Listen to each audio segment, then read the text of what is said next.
Okay, I think we will go ahead and get started this morning. Welcome to our legislative advocacy series, looking up your legislator and current legislation. I'm really excited for the presentation that we have for you today. And we'll go ahead and get started with a little housekeeping. A recording of this meeting will be sent out along with notes and a link to the presentation within the week. Please do keep yourself muted while our presenters are talking and leave questions until the end of the presentation. We're going to have a question and answer time, so we'll be able to get those in for you then. Captioning is available by pressing the CC button that's at the bottom of your Zoom screen. And just a reminder, it's a place that we are all respectful respectful to one another. I have got a link to successful meeting strategies in the chat. If you haven't seen this before, go ahead and click on it and just scan it. And if you ever have any questions, feel free. We'll share our emails at the end. You're welcome to email directly if you have any questions about that or anything in the meeting. Next slide, please. So we're going to start off with some questions. You are welcome to just think the answers in your head, or if you want to drop them in the chat, that's welcome. You're welcome to do that as well. The first is, do you know the 3 levels of government? Next, do you know what information you need to look up your legislators? Do you know one website that you can use to look up your legislators? And do you know how to find the contact information of your elected officials? No worries if you didn't have the answers to any of these questions, because our presenters are going to be covering them in our meeting today. Next slide, please. Our first speaker is Jae-Jin Pak. He goes by he, him pronouns. He's a research advocate for the Institute on Disability and Human Development and self-advocacy training member for Illinois LEND at the University of Illinois, Chicago. Jae-Jin is a social justice advocate, educator, and ally with 30 years of experience. He identifies as an Asian immigrant with disabilities. He's worked on issues of gender-based violence, anti-trafficking prevention, mental health, disability, immigration justice, and anti-oppression. Jae-Jin has conducted thousands of hours of training with diverse communities and professionals nationally. Core values of collaboration and recognizing intersectionality has allowed him to build strong connections with diverse communities and providers. He's a co-founder of the Chicagoland Disabled People of Color Coalition, and he serves on the Quality Care Board, Access and Functional Needs Advisory Committee, Disability and Immigration Task Force of Illinois, and the Human Trafficking and Disability Working Group. He has served on various nonprofit boards and is a member of the Asian Giving Circle. Next slide, please. Our second speaker is TJ Gordon. He's a research associate at the Institute on Disability and Human Development at the University of Chicago. TJ uses his passion for self-advocacy, racial equity, disability culture, and autism acceptance to create webinars, training sessions, and publications on autism and race, inclusion in communities of color, exploration of sexuality in the disability community, coping with the COVID-19 pandemic, and mental health emergency services. He is a co-founder of the Chicagoland Disabled People of Color Coalition, and he has written essays and reviews on disability and race, which have appeared in the Disability Studies Review, the All the Weight of Our Dreams on Living Racialized Autism anthology, Code of the Freaks documentary, and ADA 30 in Color. Next slide, please. And the Chicagoland DPOCC is a group of, and they say TPOC, is a group of disabled people of color in the Chicagoland area that promotes disability pride, self-advocacy, and inclusion in communities of color. Next slide. All right, I'm going to turn it over to Jae-Jin and TJ, and looking forward to hearing what you have to share with us. All right, good morning, everyone. My name is TJ Gordon, he, his pronouns, and today Jen and I will talk about how to look up your legislator and current legislation, not only in the United States, but also in Illinois and even in your local area as well. And we will also spend a few moments talking about ways you can advocate for yourself and others, and that includes voting, and how the legislative process work in all forms of government, whether it's federal, the state level, or even in a local level, even though we will discuss Chicago in more detail. It could apply to any city, town, or village you live in. Next slide, please. What is advocacy, you may wonder? How can I be an advocate for myself and others? For those who don't know what advocacy is, it is any action that speaks in favor of, recommends, argues for the cause, supports or defends, or pleads on behalf of others. When it comes to advocacy in the disability community, you are supporting people with disabilities like yourself. You're supporting others who have many types of disabilities to make sure that they could live full lives just like everybody else. Or maybe you don't have a disability. You might know somebody with a disability. That is okay too. You can still be an advocate. Next slide. There are many, many ways you could advocate. Um, if you go back to the previous slide, there is a picture of lots of people at the nation's capital um at a protest, basically. That's one way you can advocate. You could go to a rally or protest to speak up and speak out against laws that harms the disability community, or you could go to rallies to speak up and speak out on stuff that's good for the disability community. But let's say if you don't want to get into a crowd, or maybe you feel, I don't want to go to a rally. That's okay. There's other ways you can tell your story as well. You could tell your story in person, in front of a classroom, in front of in a meeting, anywhere in person. You could tell your story online, like JJ and I are doing right now. You could share your story on the news. You could write to your newspaper. You could ask to see if you could get on TV to share your story or get on the radio. You could also advocate for yourself and your community by meeting with your legislators. Ask them if they are supporting what you want them to support, and help them support what you want them to support or oppose, depending on what you want them to support and oppose. But today, we will talk about another way you can be an advocate.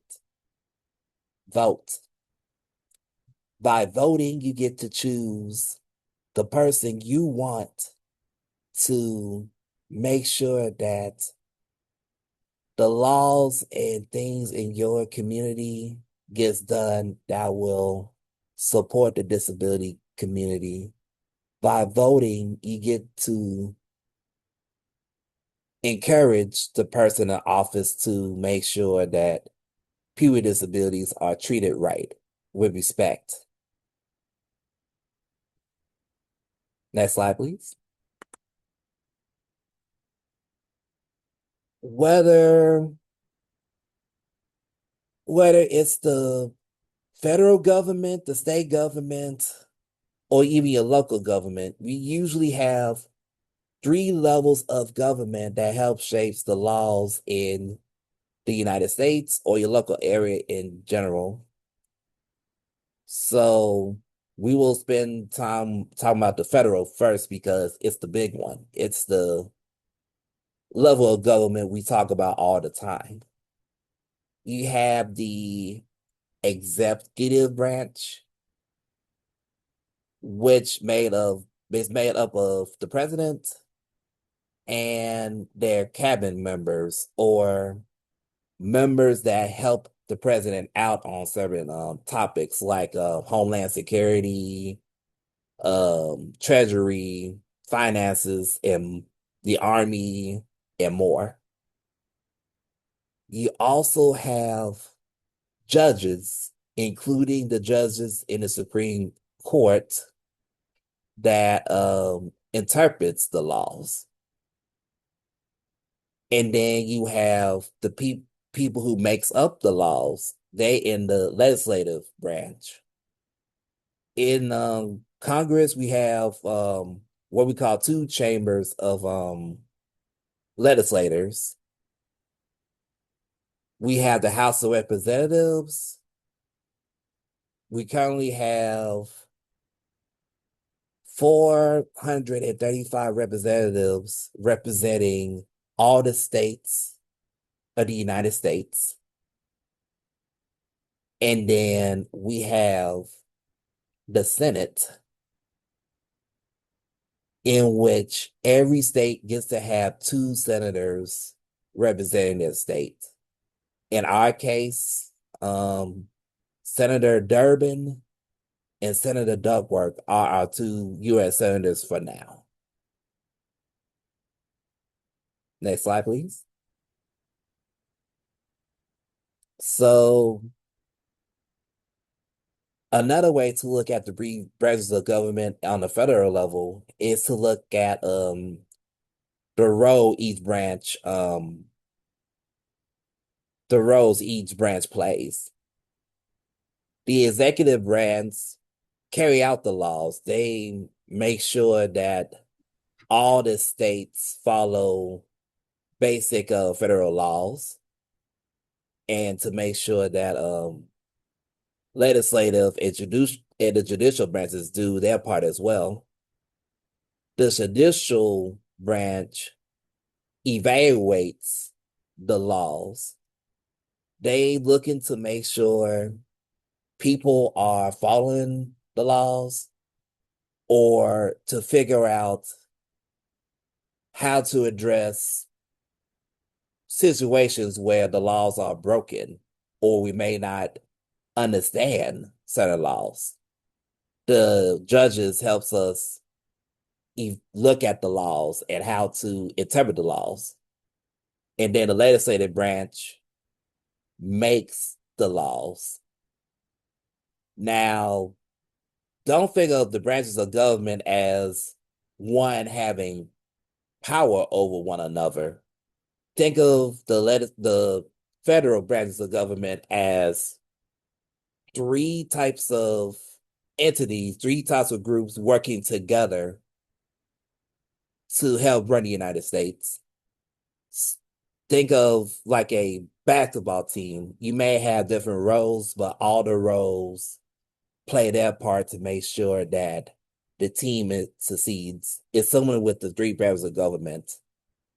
They all play crucial roles to make sure that the United States runs smoothly. Usually.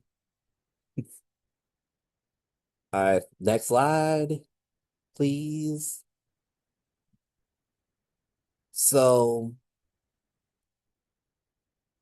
to get deeper into what the legislative branch does on a federal level, we look at what's the purpose of a senator or a representative. Their job is to write and vote on laws. They get to write and vote on federal laws.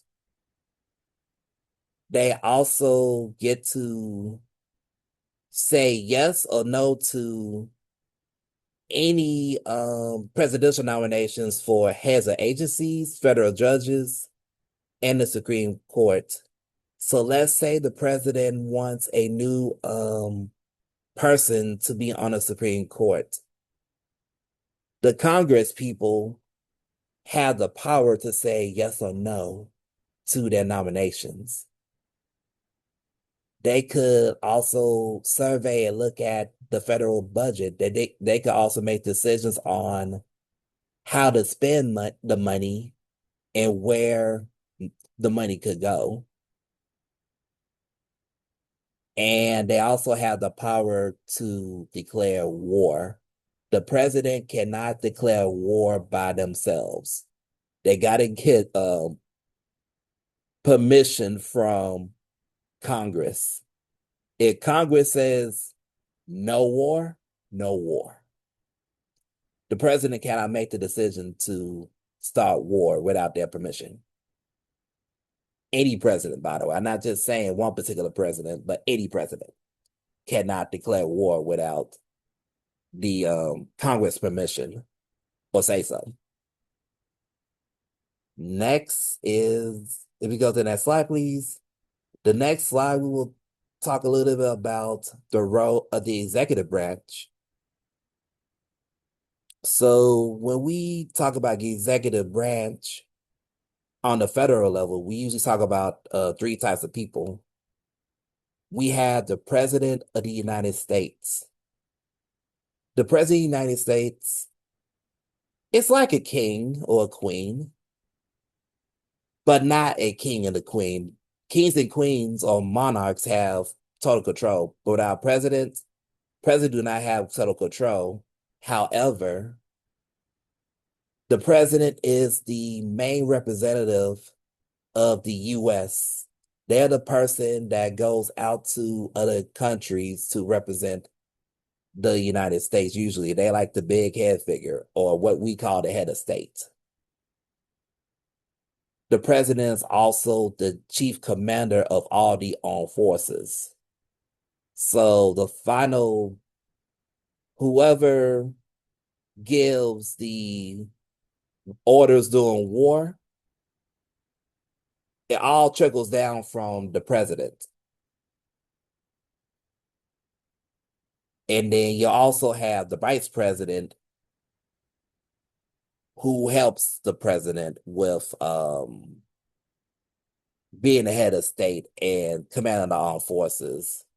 The vice president can also do one special thing in Congress as well. They could break ties. Let's say if a law is being passed and there's a tie somewhere in Congress, the vice president could vote yes or no to break the tie, and the law could either pass or not pass because of the vice president. The vice president doesn't get to chill. And lastly, we have cabinet members. Cabinet members could come from expertises in finance, agriculture, disability services, lots of services. They're pretty much the advisors to the president for a lot of different things. Let's say if the president needs guidance on money, how money should be printed, they go to the treasurer. Or let's say if the president tried to figure out how to make sure that all the disability services are supported, he'll go to an advisor for that. Or they will go to some advisor for that. Sorry. So that is it for the executive branch. And then we have the judicial branch of the federal government. We have the Supreme Court. It is the most well-known part of the judicial branch. It's the big court for anything with the Constitution or with other laws, but it's also federal courts as well throughout the states as well, outside the Supreme Court. Either way it goes, the judicial branch is responsible for interpreting the meanings of laws, apply the laws to individual cases, and decide if the laws either support or violate the Constitution. I want to highlight interpret the meaning of laws because laws are not written in full detail or clear sometimes. And so the Supreme Court has the power to interpret the meaning of laws in the way they think the law should be. Some of their meaning led to good things, others not so much. But either way, they have the power to interpret the meaning of the law however they see fit, depending on what the judges think, not what everybody else think, what the judges think on their own. That's how it's supposed to work. So that's it for the federal branches of government, but there's the state levels of government now. In short, the three levels of government on a state level work similarly. We have state legislators in Illinois consisting of state senators and state representatives that writes and creates the state laws. There's state and local judges that interprets state and local laws. And down the state level, we usually have a governor. A governor is like the president, which in our case, Governor Pritzker is the head of Illinois. So he is the main representative of Illinois. He goes out to other states to handle any state matters or to show how great Illinois is. He's not the king of Illinois. He can't do whatever he wants. He still has to have support and whatnot from the judges and what we call our Congress, the General Assembly.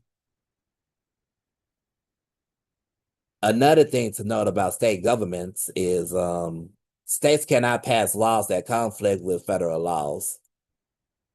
So yes, the state can have their version of laws that fits the state, as long as it follows the guidelines of federal laws. It cannot go against federal laws. So for instance, if the federal laws state that you cannot discriminate people with disabilities from having access to education, then Illinois cannot say we go prevent people with disabilities from having access to education. They can't do that. And another fun fact before we go to the local government, did you know that Nebraska is the only state without a legislative branch? They only have governor and the judges. That's it. They don't have a Congress, so to speak. I don't know exactly how Nebraska passes their laws, but they work very differently from Illinois and other states. But that is a fun fact. All right, next slide. So we have one more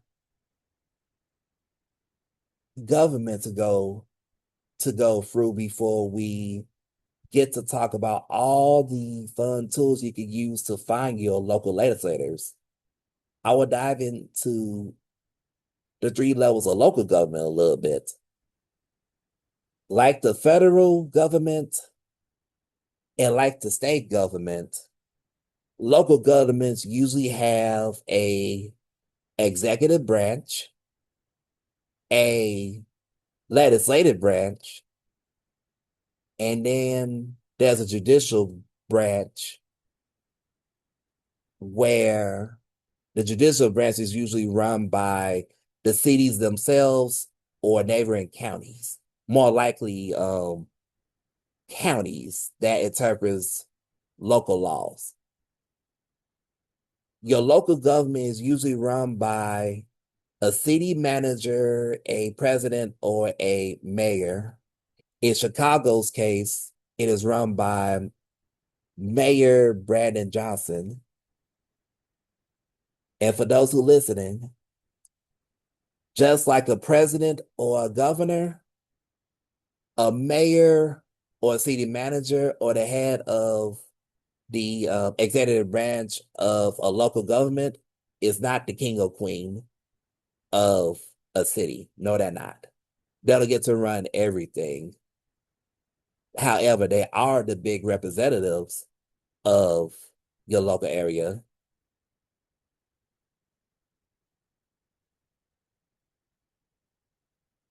As far as your legislative branch and local government, it depends on your local area.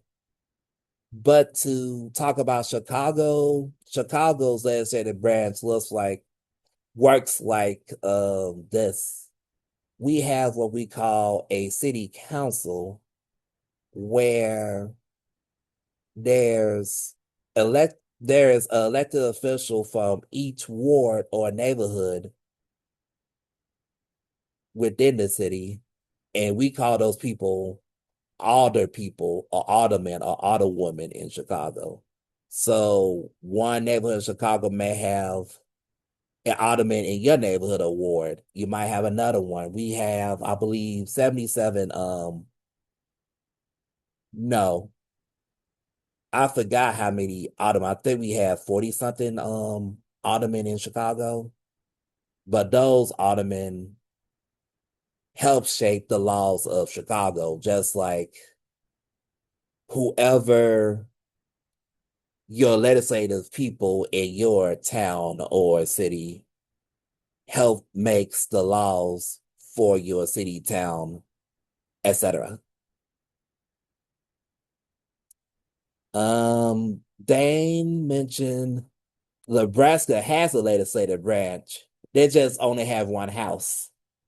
They the only unicameral or one house legislator in the state. Thank you for the correction. In the country, sorry. Thank you for the correction, by the way. Thank you. So they do have a legislative branch. They just have one house instead of two. And that's all I have for the three levels of government from the state, federal, and local levels. If we go to the next slide. Before I hand things over to Jay Jen, we want to let you know that you don't have to go in person or trying to find a magic book to find who is your legislator. We'll actually teach you three tools on how to find your legislator. You could go to congress.gov if you want to find your U.S. representative and your U.S. Senator, or you may want to look for your state people too, your state representatives or your state senators. That's where you go to a place like the Illinois General Assembly Find My Legislator tool, where you can find your state and federal officials in your area. And there's finally a resource called Ballotpedia, where if you enter your address or zip code, you will get information on not only your legislators in the federal level, but also the state level and even in your local area. So you might get the name of your alderman if you live in Chicago, or you may get the names of the lawmakers in your local area if you don't have a city council per se. Now I'll turn it over to Jay Jin, and Jay Jin will walk you through how those look up your legislative tools works. Great, thanks, TJ. We can go to the next slide. So now that you have a good foundation of the three levels of government and the importance of getting out and advocating through voting and other ways, if you wanted to vote, how do you find out what your local legislators are? Well, we want to focus on Congress.gov and the Illinois General Assembly, as they are our main government related connected information. So we'll start with Congress.gov. You can go to the next slide. So when you go to Congress.gov, you'll get to a website that looks kind of like this. And if you look on the right side of the image where the red circle is, you want to look up the little box that says "Find My Legislator," or it's underneath the thing that says "Contact Your Member," and then in there you just fill in your address. If you want to look up the legislators in your that represent your home, you put in your home address.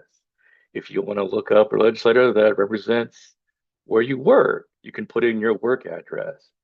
So when you put in your work address and you hit enter, you go to the next slide, it will come up with something that looks like this.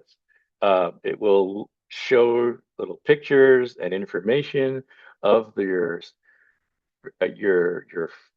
U.S. senators and your U.S. representatives. So as TJ mentioned, on the federal level, we have U.S. senators. In Illinois, again, we have Senator Duckworth and Senator Durbin. So their information will pop up, and then depending on your address, it will show the picture of your representative, your House representative person. And you can also see a little map of areas where their offices are that you can click on. But on the right side, again, it'll list their name, a little bit about their office information. And if you click on your representative or your senator, go to the next slide. You can get their contact information. So you can get more detailed information about, and you can go to the next slide, I think. Yeah, you can get more detailed information about their office addresses, phone numbers, email addresses, links to their website, so you can go directly to your representative or your senator's website to learn more about, a little bit about their background, maybe information about what type of bills and things that they're working on, as well as, again, their local office address. Their local office is the office that's in your hometown that may be easier for you to go to and visit and have meetings with, or do in-person advocacy that TJ mentioned earlier, as well as addresses and contact information for their offices in DC. So if you're ever in DC, you can stop by and visit them there too, if you'd like. So that's Congress.gov. Next. And again, this is information about Senator Duckworth's office. For that was Senator Durbin's office. So again, information on getting their local information. Next. So that's congress.gov. And again, as TJ mentioned, that's mainly for the federal level. In Illinois, we have the Illinois General Assembly Find My Legislator tool. Next. So if you go to that website, you'll get this websites that look like this. And you want to look down to where it says Find My Legislator. And if you click on that, next slide, you'll get to a website that looks like this. Kind of like a big picture of a map. And then on the right side again is where you'll find the information about your legislators. And at the very top, where the little circle is again the little search box where you can type in your address. And you, again, like with congress.gov, you type in your address because the address is the way that your address is what we use and what the site uses to find your legislators. So after you type in your address and hit search, go to the next slide, you'll pull up your Illinois legislators information. And again, the map on the left kind of has little pins of where the offices are or where the legislators are located. But again on the right is you get a picture, their official headshot and picture, and if you click on it, you'll get information about their offices, local offices, and their capital offices. And in Illinois, you'll get the information about their state capital. So Illinois state capital is Springfield. So all our representatives, all our state House representatives, all our Illinois senators have offices in Springfield. So you'll get information about those office addresses as well as their local offices. Again, their offices that are in your hometown area that you can visit. Good, next. So again, yeah, see, if you highlight their information, you'll see their information and you can click on it to get into details. If you scroll down on the right side, in addition, you'll get more information around federal representatives. So the Illinois General Assembly will highlight the Illinois representatives, Illinois senators, and if you scroll down, you'll also find listings of the federal senators and representatives as well and their information. So it's kind of combines everything. Next. And again, as I mentioned earlier, if you click on the specific representative you want to get more information on, you'll pull up more information. Again, their office in our state capital in Springfield, their address, their local office in your hometown area, and more information on how to contact them so that you can follow up. Okay, next.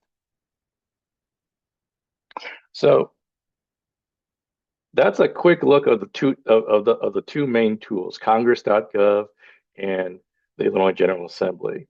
The Ballotopia website you can explore on your own, but that's a privately organized website. It has information, but the reason we want to highlight the Congress and the Illinois General Assembly is they're the ones that are directly tied to like the official government websites and government links. So again, in the beginning, we talked about the knowledge check.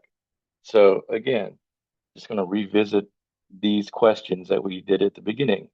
So what are the three levels of government? We covered federal, state, and local. What information do you need to look up your local legislators? The key piece of information is a address, mailing address, physical address. Again, your home address, your office address, whatever address that you want to find your local legislator for that area. And the two main websites that we covered are congress.gov and the Illinois General Assembly tool. And how do you find the contact information? Again, when you can just click on the information from the tools and the different websites to get their their physical addresses for their offices, phone numbers, or email addresses. And I think that's it. So, years ago, before I got attended a webinar or a conversation like this, I thought, the idea of talking to my legislator, my senator, my representative, would be like a real pain, try to find that information, or it'd be a really hard conversation. But as you can see, it's really not that difficult. Um, it's a just and the tools we have now with the websites makes it really easy to find who your representative is, who your senator is, and get their phone number, get their email address, and send them an email with a question or a concern, or call them up, and you can leave a voicemail or just tell the person at their office what your concern is, and that you're a voter, that you live in their district. So if you mention that, uh, that has a little bit more weight too. So it's not again, it's not as hard as one might think. And with that, I think that's it. We can go on. I think next is just questions. So yeah, on behalf of TJ and myself, thank you for your time. We're happy to be here and lead this discussion. Y'all have questions. Thank you so much, TJ and Jjin. I just want to echo what Jjin just said. I also early on didn't realize how comfortable I would get looking up, finding legislator information, sending emails, and giving some calls. It was a little uncomfortable the first few times that I did it, and I actually had somebody with me in each different area, making a call, or I'd write an email and have somebody look at it. I just had somebody write an email and send it to me to review before she sent it off. So if anybody wants to do that, you are welcome to send that to me or Rio. And I'm sure TJ and Jjin would also love to help, because that's a lot of what they do. So anyway, I just wanted to share that and then see if anybody has any questions. You are welcome to, raise your real hand or your Zoom hand, or type it in the chat, and we'll see how we can help you.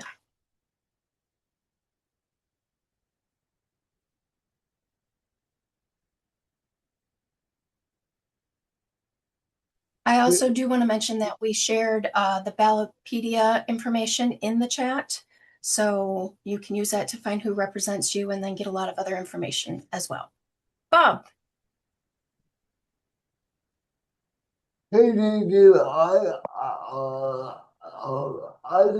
just wanted to say, thank you and TJ for, this, and, my question is, uh, websites aren't the most, um, easy thing to do, so I wanted to add something, which is, you can also ask for help to look up your legislators too. Um, but like, but uh, JJ, what do you find the most easy thing about uh finding your legislators online versus doing it the old-fashioned way? Well, I think the online websites like congress.gov and the Illinois General Assembly tool makes it a lot easier to find your legislators. Uh, before, I mean, I'm old enough to remember that, before the internet, where we had to find legislators via the old-fashioned paper phone books, this giant, thick, actual hard copy phone books, Exactly. and caring about people having to like ruffle through the phone book, which is time consuming and maybe inaccurate because it's out of date. So I think the websites make it much easier, and you can get a lot more information. Um, the other thing about, you know, I think the other thing I want to mention around talking to legislators is just remembering, again, before I got involved in advocacy and going through these and learning from folks like Bob and other folks who've been doing this, before me, I had this feeling of being intimidated by or nervous because I thought, oh, these are government officials. But remember, we vote. We as citizens and residents and people that live in our cities and towns and counties and in our states and in this country, we have the power of the vote.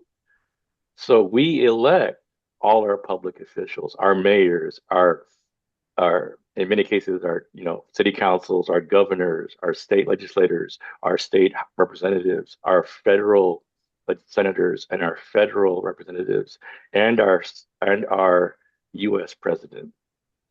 We vote them in.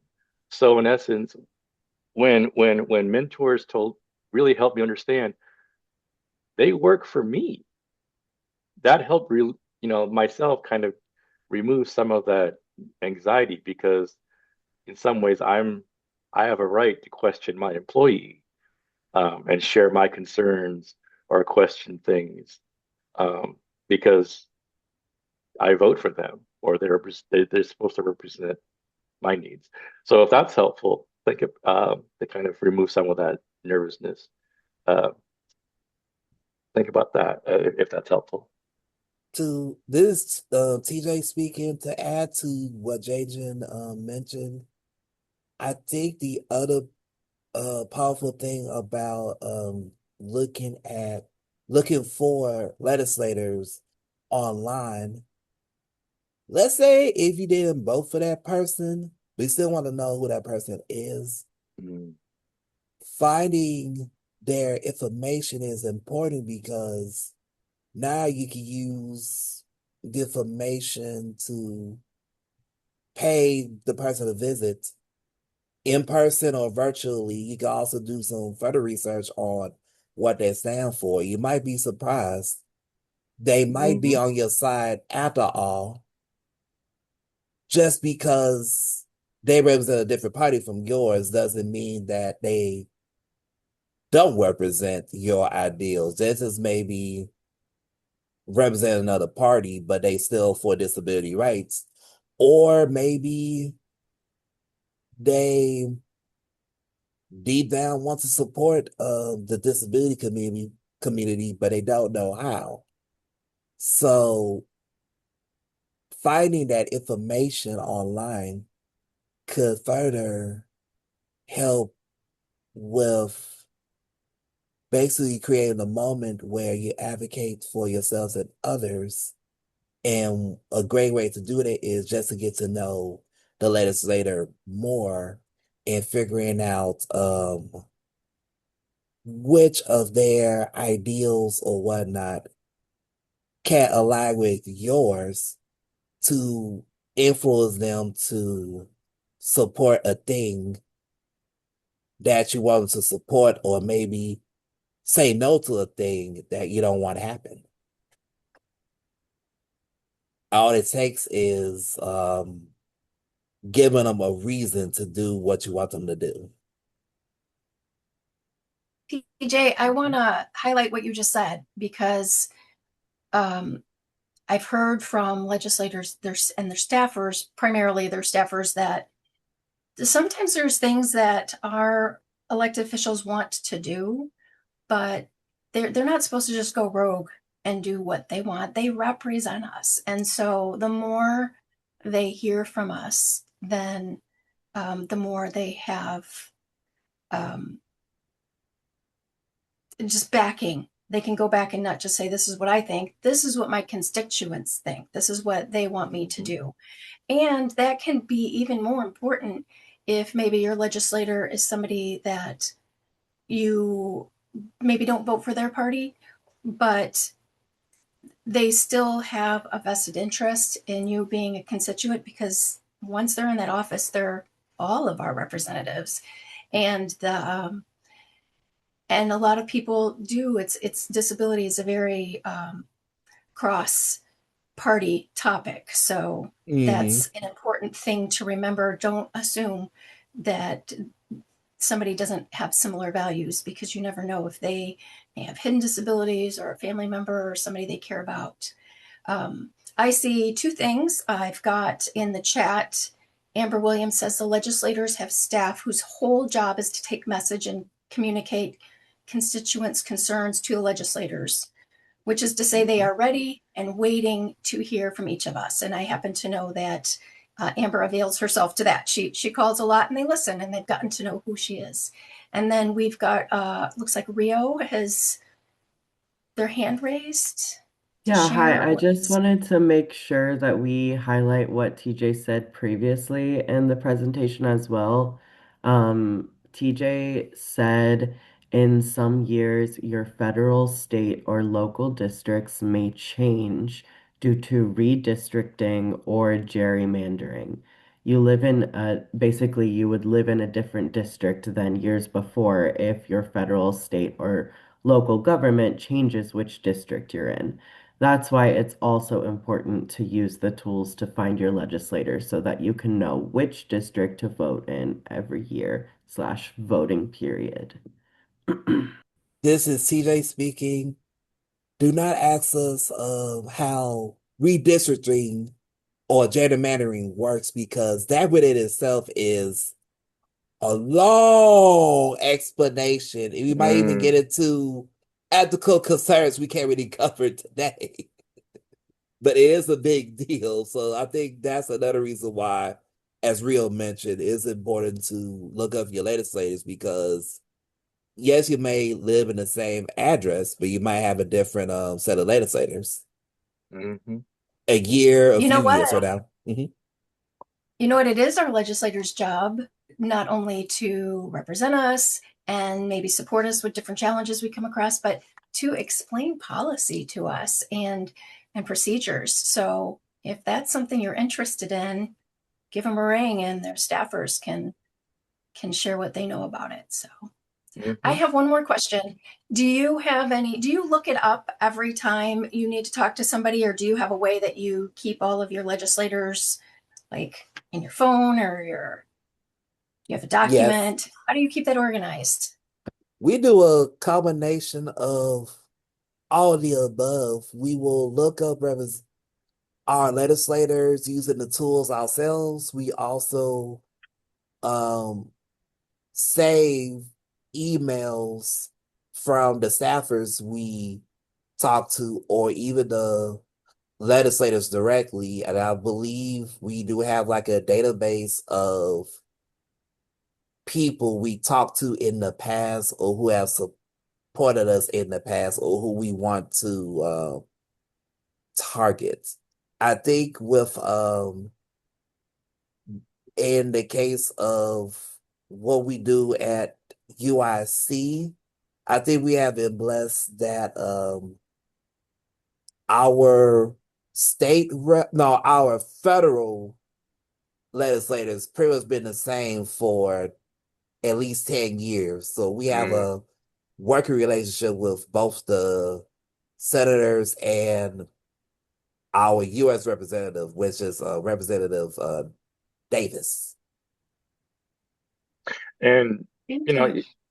that's what we do on kind of like on an organizational level, but on a personal level, for us individually and personally, um, do what works best for you. If it helps, if you keep contacts in an address book, writing them down, you can, after you look up your legislator's information on one of the websites, just write them down in your notebook, or if you put them on your phone, you can put them in your phone under, and whatever is easiest for you to track them and organize them and look them up.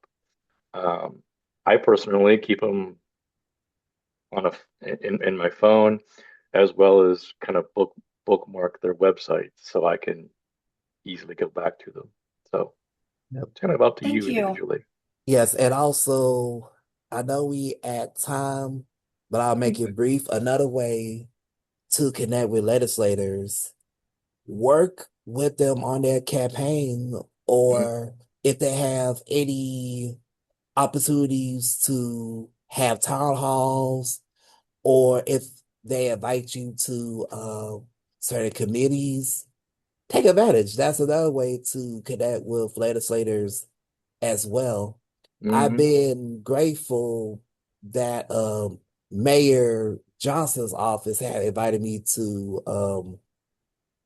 a homelessness coalition to look at providing services for the unhoused, especially from a disability perspective. And we also Chicagoland Depot has been named a community supporter, Champion. basically, of community champion of disability rights and inclusion in Chicago last summer. Mm-hmm. Partly because of our connection and my personal connection with the mayor. That's awesome. Thanks for sharing that, TJ. Well, I got so much out of what you guys shared, and just want to thank you again for sharing that. I know everybody, if you have any questions, we've shared all of our contacts in the chat, and so reach out if you want help finding your legislators or have some more questions. We've got a link in the chat and then the QR code for you to let us know what you thought. And I see Karthik is on here. Karthik, can you join us for just a moment? Karthik is our speaker next Monday. And so I thought maybe we'd let him just share what his topic is. Oh, yes. My topic will be discussing how to fill out the witness slip form on the General Assembly website. Great. And yes, we'll be doing that next Monday at 10, I think. Yeah, that's it. We've Okay. got that link in the chat. Karthik, can you tell us what a witness slip is? Yes, a witness slip is a form that you fill out for letting your legislators know what you think about a certain issue, a certain bill idea, certain bills. Great. That's another thing where when I first started doing it, it was a little bit overwhelming, but it actually is pretty simple to do. So Karthik's going to walk us through that next week. And we've got the link in the chat, and then we've got the rest of our series online here. You can register for them. We hope to see you there. And thanks everyone for joining us.